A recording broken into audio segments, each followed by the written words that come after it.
Good morning, my friends. Welcome back to the channel, and welcome back to my beautiful rideshare revolutionaries. And I think you all know who the fuck it is. All right, it's me, Gio. I'm obviously in bed right now. It's 9 o'clock in the morning. Today is the day for the pretty much nationwide Uber strike, and talk about it going globally and all this stuff like that. So we're just gonna look at what I've been examining since this morning, and how the biggest news outlets are all covering it, which I think is a good thing. Um, so okay, so I checked on the homepage of Google, which I know, like, analytically, Google already knows what kind of stories I read. So obviously, if there's a bunch of different outlets talking about the strike, then Google will just kind of place those stories in front of me. But then I started noticing that, like, CNN was covering it, NPR was covering it, Huffington Post was covering it. A bunch of different outlets, big outlets, were covering the strike. And I think that's a good thing, because that gets the word out to people that maybe don't really, to more of the public, not just the drivers. While I think you do need the drivers on your side for the strike, you definitely need the public on your side as well. Okay, and I think that's a good thing. I really do. Like yesterday, I had two different passengers ask me about the strike, and I explained to them why drivers are frustrated, and, like, the pay model and the rates, and how they're just trying to stir the pot before the IPO. Um, oh yeah, and I okay. So obviously, full disclosure. Uh, I know this might sound kind of arrogant or whatever, but, like, guys, I'm out of all the YouTubers that do rideshare content, that talk about driving and talked about the strike or whatever. Like, how many of them, like, actually have skin in the game? How many of them actually drive during the week, right? Like, you guys know I drive every day, and I'll be honest with you, the only reason I didn't drive today or two reasons. It's my birthday, and the other reason is because I know optically it would look really bad for me to tell you guys how much money I made when there was a national strike being held. So I chose not to drive, because I know, one, I figure one day every once in a while won't kill me, and two, uh, it will look really bad. But I don't want to hear about other YouTubers talking about, like, I took the day off. How about you? Like, when you never drive on a Wednesday anywhere. So, let's get that out of the way. So, yeah.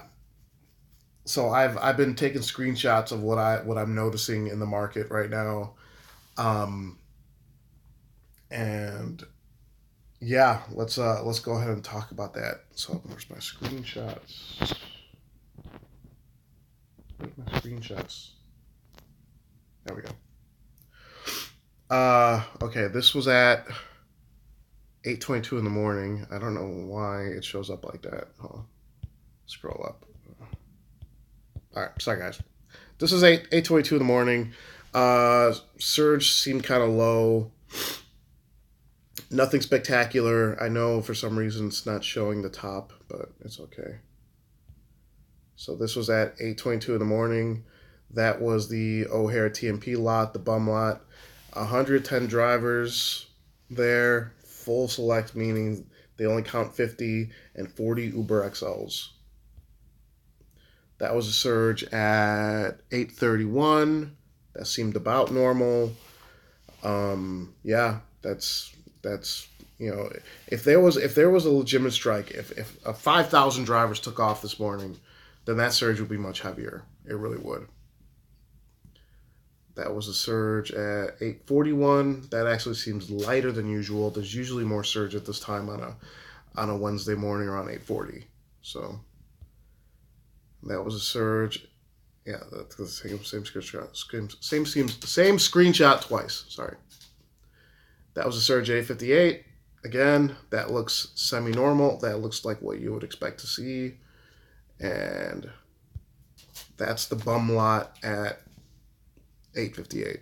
Full select, Uber X 130 cars, 45 XLs.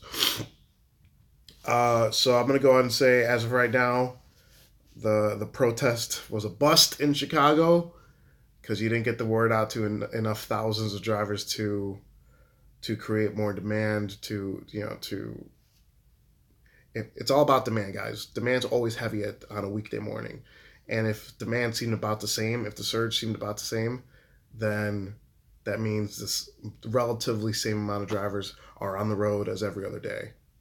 Now, I know that there are other demonstrations going on around the city today, uh, and I hate to sound so cynical, guys, but what did I? Every time I see a protest or strike, I see everyone honking horns and cheering. I don't see anyone getting out of their cars to support the strike. I don't see anyone actually joining the protesters or the demonstrators. I just don't see it. And I think, honestly, people have bills to pay. This is how people pay their bills. This is how they keep a roof over that. This is how they feed their kids. We can't ask them to fucking turn their app off, even if it is the wrong choice long term. Even if you feel like the apps are taking advantage of you. If this is how you make your money, if this is how you support yourself, it's a rough call. It's a tough choice for a lot of drivers, and it's kind of mean for the driving community and other it's kind of mean for other drivers to kind of like put that on other drivers. Like, oh no, you have to you have to make a choice between putting clothes on your kids' backs, putting foods on the table, or joining the strike. That's unfortunately it's just not going to happen, guys. I mean, there's if you want to call it selfishness, whatever. People got bills to pay, they got mouths to feed, and just and sitting out for an entire day, sitting out and potentially missing $200 to $300. That's a lot of money to some people, guys. That's just that, and that's a hard call for a lot of people to make. So, um, keep obviously, I'm not going to be paying that close attention to all this stuff today. I'm taking Leela to the vet in an hour. I might do a live stream later. Maybe I'll go to the movies and just relax. But I'm not driving. Just kind of showing my the small amount of support I have. But I do think it's a good thing that the word is getting out to passengers, to the general public. Because honestly, I don't think a strike will work with just drivers, guys. Drivers don't listen. Drivers are too selfish. But to get the word out to a much larger audience, there's a million drivers in the United States, but there's 340 million people living here. And now the audience that is aware of this strike just has grown exponentially in the last, week. So in that, I think that's good. That's a good thing. But what do you guys think? Am I full of shit? Even though everything this looked like a normal Wednesday, do I not know what the hell I'm talking about? So, all right, guys, that's all I got for this one. I want to thank y'all for watching. Everyone, please stay safe, stay driven, stay classy. And I'll talk to you next time. Bye bye.